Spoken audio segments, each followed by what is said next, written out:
자, 오늘 함께 나누실 말씀은 마태복음 25장 31절부터 45절까지 말씀입니다. 마태복음 25장 31절부터 45절까지의 말씀.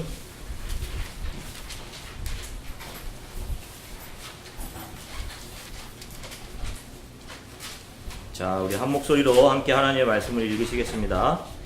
인자가 자기 영광으로 함께 읽겠습니다. 인자가 자기 영광으로 모든 천사와 함께 올 때에 자기 영광의 보좌에 앉으리니 모든 민족을 그 앞에 모으고 각각 구분하기를 목자가 양과 염소를 구분하는 것 같이 하여 양은 그 오른편에 염소는 왼편에 두리라.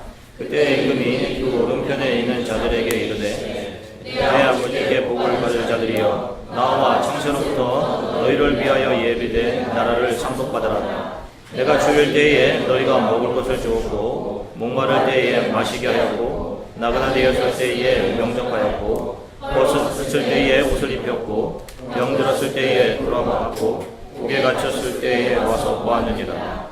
이에 의인들이 대답하여 이르되 주여 우리가 어느 때에 주께서 줄이신 것을 보고 음식을 대접하였으며 목마르신 것을 보고 마시게 하였나이까? 어느 때 나그네 되신 것을 보고 영접하였으며 헐벗으신 것을 보고 옷 입혔나이까? 어느 때 병드신 것이나 옥에 갇히신 것을 보고 가서 배웠나이까 하리니 임금이 대답하여 이르시되 내가 진실로 너희에게 이르노니 너희가 여기 내 형제 중 지극히 작은 자 하나에게 한 것이 곧 내게 한 것이니라 하시고 또 왼편에 있는 자들에게 이르시되 저주를 받은 자들아 나를 떠나 마귀와 그 사자들을 위하여 예비된 영원한 불에 들어가라. 내가 줄일 때에 너희가 먹을 것을 주지 아니하였고 목마를 때에 마시게 하지 아니하였고 나그네 되었을 때에 영접하지 아니하였고 헐벗었을 때에 옷 입히지 아니하였고 병들었을 때와 옥에 갇혔을 때에 돌아보지 아니하였느니라. 그들도 대답하여 이르되 주여 우리가 어느 때에 주께서 줄이신 것이나 목마르신 것이나 나그네 되신 것이나 헐벗으신 것이나 병드신 것이나 옥에 갇히신 것을 보고 공양치 아니하더이까? 이에 임금이 대답하여 이르시되 내가 진실로 너희에게 이르노니 이 지극히 작은 자 하나에게 하지 아니한 것이 곧 내게 하지 아니한 것이니라 하시리니. 아멘. 잠시 기도하겠습니다. 사랑해 주님 감사합니다. 이제 저희들이 주님을 찬양하고 이제 하나님의 말씀을 기다립니다. 주님 성령께서 오셔서 우리 마음에 거친 돌을 깨워주시고 하나님 온전하게 하셔서 하나님의 온전한 말씀으로 우리가 회복되고 또 새로워지도록 하나님께서 도와주시기를 간절히 소망합니다. 예수를 알지 못하는 분들이 있다면 선포되어지는 말씀 듣고 주 예수 그리스도로 거듭남이 있는 하나님 말씀 선포의 시간이 되게 도와주시기 원합니다. 가장 부족한 종에게 하나님께서 은혜 주시기를 간절히 소망하며 주 예수 그리스도 이름으로 기도드립니다. 할렐루야. 한 주간 동안 잘 지내셨습니까? 자, 우리가 지난 시간에는 크리스천의 소명에 대해서 살펴보았습니다. 우리 크리스천에게 소명은 하나님 우리에게 우리의 평생 직업으로 주시는 것이기도 하지만 우리들에게 매 순간 주시는 역할, 우리 삶에서 우리가 겪게 되는 역할들, 이 역할들 또한 하나님으로부터 온 소명이라고 말씀드렸습니다. 그래서 우리 크리스천들은 매 순간 이 거미줄처럼 얽혀있는 삶의 순간순간마다 우리에게 주어진 모든 역할에 대해서 정직하게 하나님께 응답하며 살아야 한다라고 말씀을 드렸습니다. 오늘은 세상 사람들의 비전과 크리스천들의 소명의 특징을 조금 살펴보도록 하겠습니다. 우리 주위에는 크리스천이 아님에도 불구하고 의지와 집념과 노력으로 자기 자신의 앞길을 착실히 준비해 가는 사람들, 그래서 자신의 미래를 자신이 그려온 그림의 퍼즐 조각을 맞춰 가는 것처럼 그렇게 잘 맞추어 가는 사람들이 있습니다. 세상은 이런 사람들을 의지의 사람들이라고 칭찬해주고 성공한 사람들, 그런 의지의 발현을 통해 자기의 삶을 잘 가꾸어간 사람들을 성공한 사람들이라고 인정해줍니다. 그림 한 장으로 유명해진 마라톤 선수가 있습니다. 실력으로 유명해졌어야 되는데 그의 이름은 미카엘 에크발이에요. 그가 2008년 스웨덴 예테보리 하프 마라톤에 참가했습니다. 당시 그의 나이가 19세였어요. 마라톤을 꿈꾸면서 자랐고 그것이 자신의 비전이라 여기면서 훈련에 전념했습니다. 이제 그의 꿈을 펼칠 기회를 눈앞에 두고 있었어요. 이 대회는 세계 각국에서 약 4만 명의 선수들이 참여하는 전통 있는 세계 최고의 하프 마라톤 경기 중에 하나였습니다. 분명 모든 이의 환호 속에서 결승점을 통과해서 시상대 위에 서 있을 자기 자신을 상상하면서 열정과 패기를 가지고 출발했을 거예요. 그런데 달리기 시작한 지 2km 지점부터 배에 문제가 생기기 시작했습니다. 그래서 2km 지점부터 10km가 넘는 기간 동안 미카엘 에크발은 설사를 하면서 달릴 수밖에 없어요. 이 일을 다룬 기자의 재미있는 논평처럼 그의 발약근은 대장의 압박에 굴복당하고 말았습니다. 이렇게 재미있게 표현을 했는데요. 그는 약 8km를 설사를 하면서 달렸습니다. 기록으로 유명해진 게 아니라 달리면서 바지에 설사를 한 선수로 유명해졌어요. 각종 포털 사이트에 설사 마라토너 하면 그가 맨 처음에 앞으로 나옵니다. 그럼에도 그는 중도에 포기하지 않고 끝까지 달려 4만 명 중 21위의 성적을 내요. 대단한 일이죠. 레이스를 마친 뒤에 한 기자가 그에게 물었습니다. 왜 레이스를 중단하고 씻으러 가지 않았습니까? 그러자 그가 이런 얘기를 해요. 어떤 일 때문에 한 번 중단하게 되면 분명 다음에 또 중단하게 될 것이 분명하기 때문입니다. 이런 말을 해요. 자신의 의지, 끝까지 포기 않는 인간의 의지를 자랑스럽게 이야기를 했어요. 그리고 지금 자신이 그 의지의 실현을 위해 무엇을 해야 하는지 정확하게 알고 있는 사람이었습니다. 세상 사람들이 가지는 꿈과 비전은 이렇게 자신의 의지의 최고의 상태까지 나아갈 수 있도록 해요. 이것이 인간의 의지예요. 그러면서 이와 동시에 인간의 의지, 인간의 위대함과 인간 앞에 불가능이 없음을 감동적인 몸짓으로 시위를 해냅니다. 이것이 바로 인간이 만들어내는 인본주의, 휴머니티고 이것이 약자를 짓밟는 늑대 같은 속내를 감추면서 겉으로 온화한 미소로 다른 인간의 가슴을 뭉클하게 만드는 인간이 세워가는 인본주의 실체 바벨성의 또 다른 단면의 모습인 거예요. 역사 위에 인간의 위대함을 세워가는 것이고 우리는 그런 감동의 드라마들을 휴머니티라고 찬양하고 있는 것입니다. 결국 거기에 하나님은 없고 인간만 위대하게 남을 뿐이에요. 위대한 인간의 의지, 그래서 노력하면 무엇이든지 인간이 할 수 있다라고 하며 인간의 능력을 부추겨내는 것입니다. 아마 여러분들도 마찬가지일 거예요. 아마 미카엘 에크발처럼 이 사람처럼 이런 방법은 아닐지라도 여러분들도 이를 악물고 여러분들이 꿈꾸었던 것들을 향해서 지금 아마 달려가고 계실 겁니다. 대부분의 분들이. 그런데 크리스천들이 소명에 다가가는 방법과 세상 사람들이 비전에 다가가는 방법에는 한 가지 다른 점이 있어요. 크리스천들은 자신의 의지의 발현이 아닌 내 안에 살아 움직이시는 예수 그리스도가 이끌어 가시는 방향으로 삶이 움직여 갑니다. 오히려 세상 사람들의 비전을 향한 행보와는 정반대로 자신의 의지는 점점 죽어가고 예수가 이끌어 가시는 곳으로 겸손히 가요. 그 예수의 생명력이 우리 안에서, 각 사람 안에서 순종이라는 우리의 생각의 동의를 이끌어내시면서 우리를 예수가 이끄시는 그 소명으로 나아가게 하십니다. 그리고는 우리의 입을 통해서 내 힘과 의지가 아닌 오직 하나님의 은혜로 제가 지금 이 자리에 서 있습니다 라고 하는 고백을 하게 만드십니다. 그런데 크리스천인데도 소명으로 가는 길에 많은 고민과 갈등을 겪죠. 여러분들 전공도 바꾸고 하는 일들이 많죠. 고민하고. 그것은 예수께서 나를 일방적으로 끌고 가시는 것이 아니라 그분이 내 안에서 나의 의지를 굴복시키시면서 예수가 이끌어 가시는 것에 대한 나의 동의를 이끌어내시기 때문에 그래요. 하나님은 일방적으로 사람을 굴복시켜서 끌고 가지 않으십니다.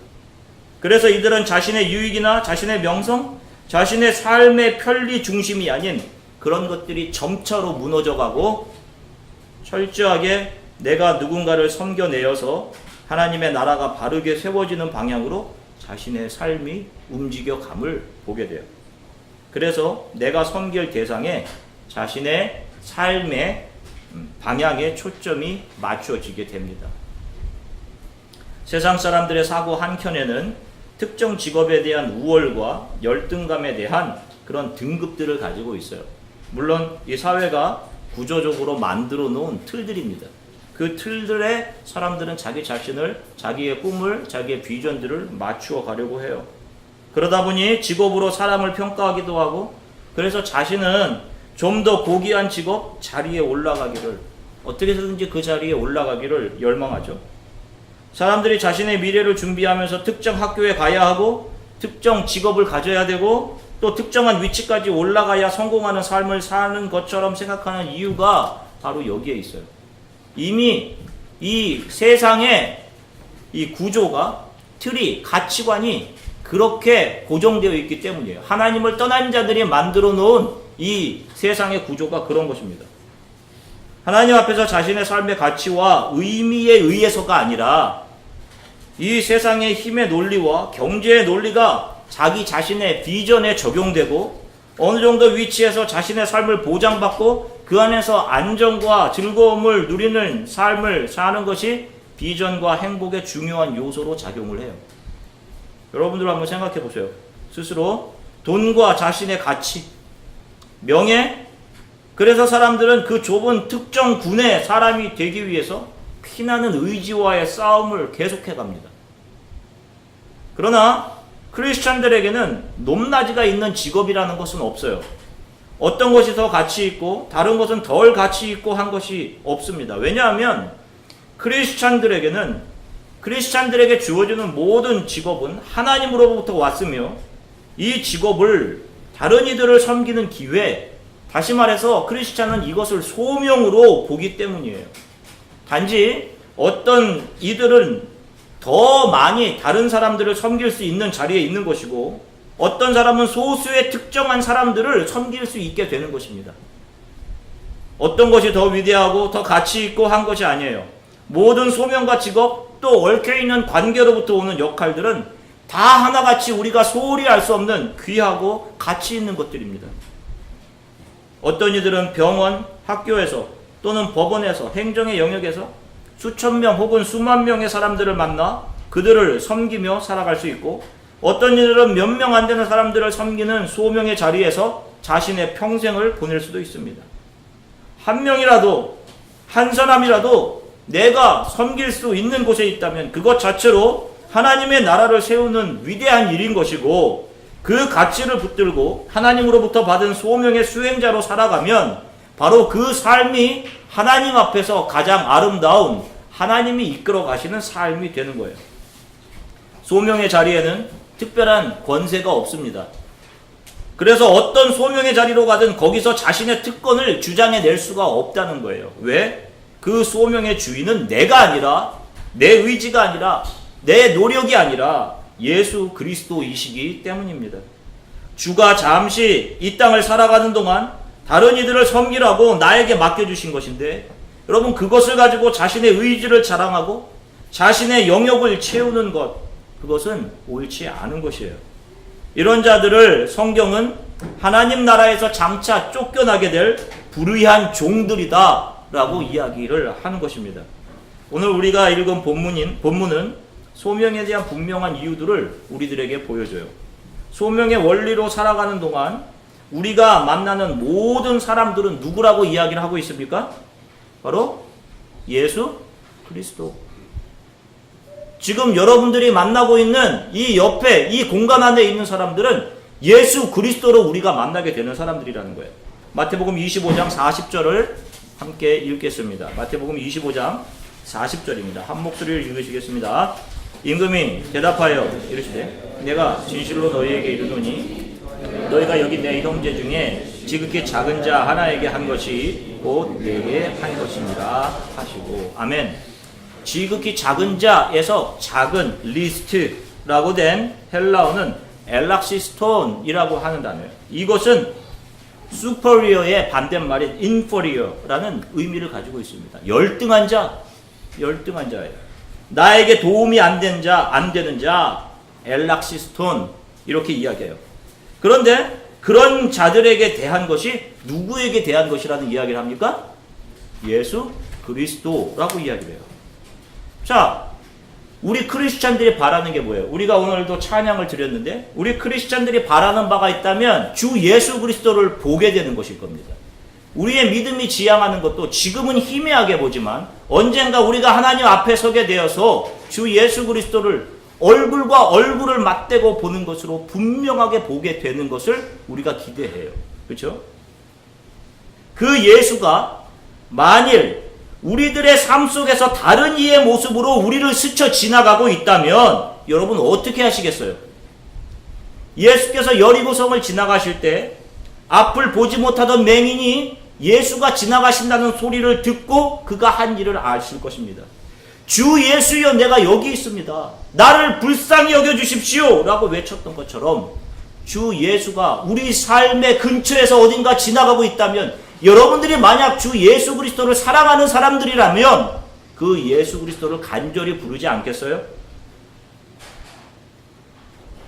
바로 그 예수 그리스도는 우리들의 매일의 소명 안에 계십니다. 혹은 내 남편의 모습으로, 내 아내의 모습으로, 내 동료의 모습, 전혀 도움이 안 되는 엘락시스톤, 지극히 작은 자, 인퍼리어, 열등한 자, 나에게 도움이 하나도 안 되는 손님, 이웃의 모습으로, 지금 바로 옆 사람의 모습으로, 자녀의 모습으로, 부모의 모습으로, 한 교회 안에서 만나게 하신 성도의 모습으로, 그런 그들을 우리가 어떻게 비웃을 수 있겠으며 그들을 어떻게 비판할 수 있겠어요? 그들을 어떻게 우리가 가십을 할 수가 있겠습니까? 예수께서 그 모습으로 지금 내 앞에 계시다면요. 그리고 나에게 그 사람을 감당해라, 그 사람을 감당할 것을 요구하신다면 그분 앞에서 내 생각은 이렇습니다. 내 고집, 내 입장, 내 정의, 내 유익만을 그 앞에서 주장할 수 있겠어요?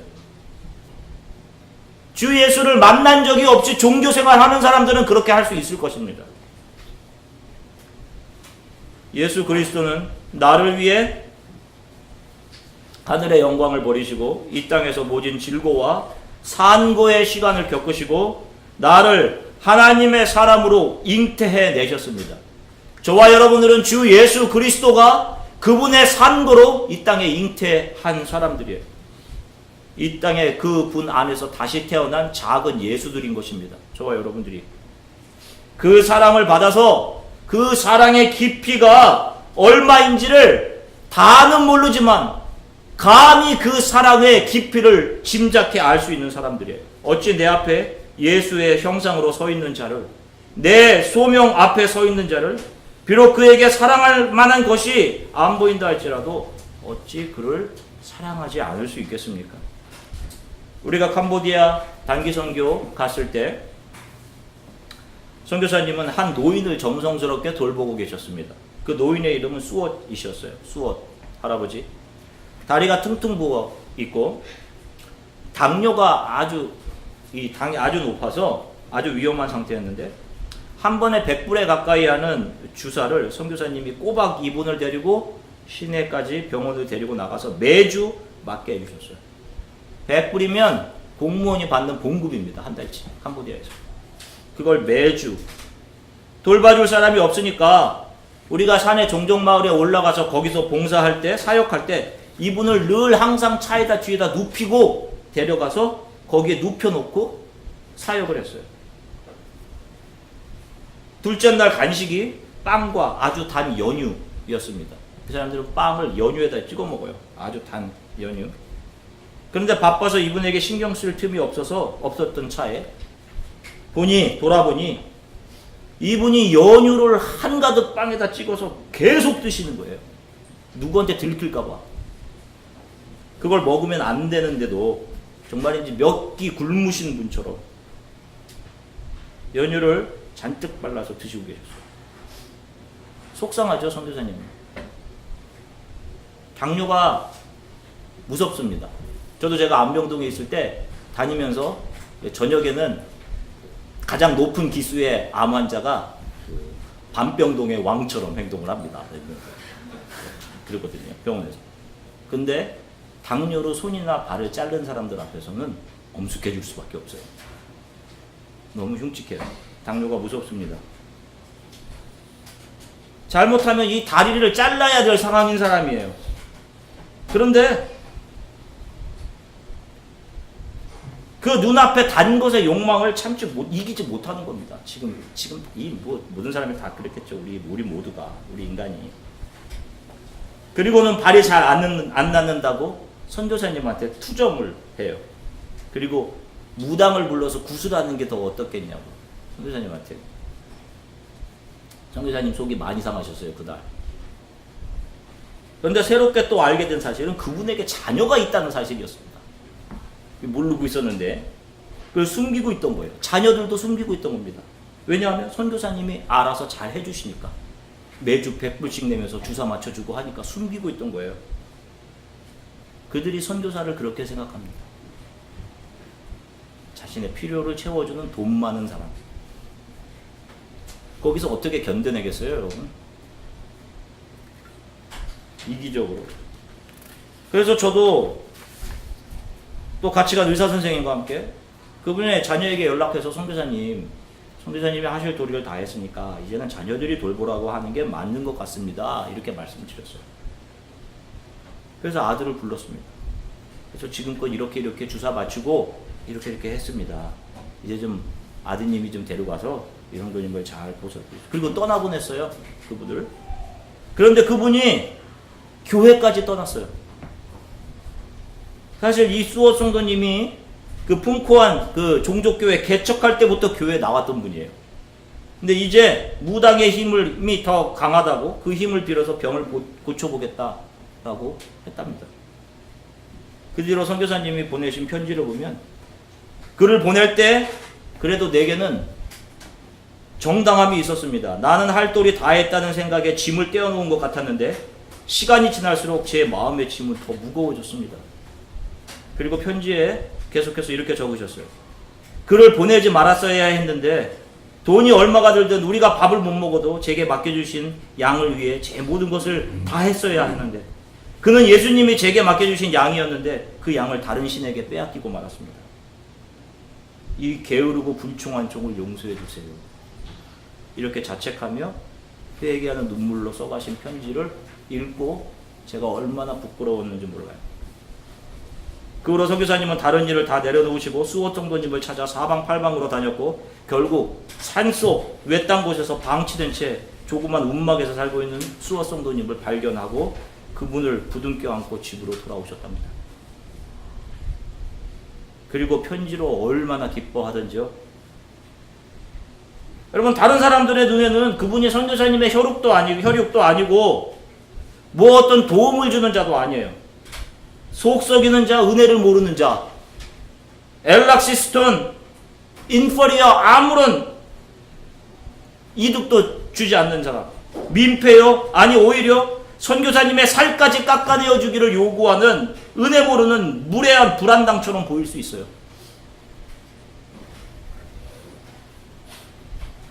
그분과 지금 품코한 마을에서 같이 예배드리시면서 찍은 사진 속에서 선교사님은 그분 옆에서 너무도 행복한 얼굴로 예배드리고 있는 그런 사진을 보내주셨어요. 즐거울 락, 즐거움 그 자체였습니다. 그 사진을 보는. 이 선교사님만 이런 삶을 살아가야 하는 것이 아니에요. 모든 크리스천들의 마음, 가슴 속에 이렇게 우리의 소명의 관계망 안에서 만나는 작은 예수들을 끌어안을 수 있는 뜨거운 심장이, 예수 그리스도의 심장이 저와 모든 크리스천들 안에 있어야 하는 것입니다. 크리스천들인데도 왜 이렇게 자기 자신만을 생각하는지 모르겠어요. 내 것만을 생각하면서 살아가는지 모르겠어요.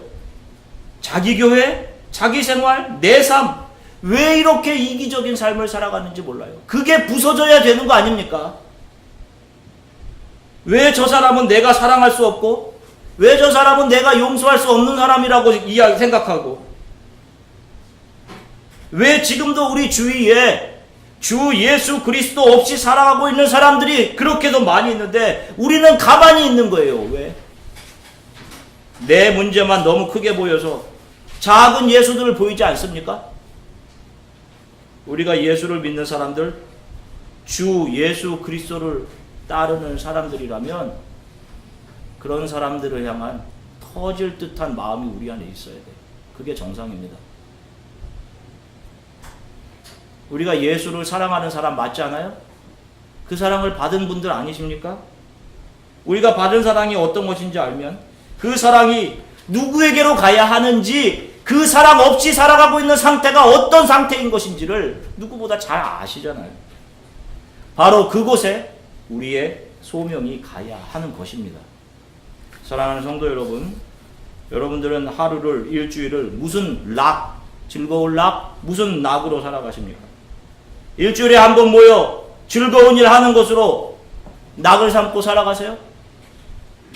저는 살아갈 낙이 없어요. 이게 나의 유일한 낙이에요. 라고 이야기하시는 분들이 있을 수 있어요.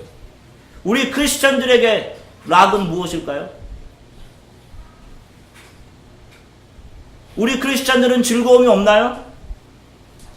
그렇다면 예수를 믿는다는 것은 무슨 수행, 고행 자체를 이야기하는 것입니까? 아니에요. 예수를 따르는 삶에는 낙이 있습니다. 선교사님이 돌아온 수어 성도님을 붙들고 즐거움을 찍었던 그 사진 속에서 즐거움을 읽어낼 수 있었던 것처럼 예수 그리스도를 믿는 삶은 낙인 것이에요. 즐거움.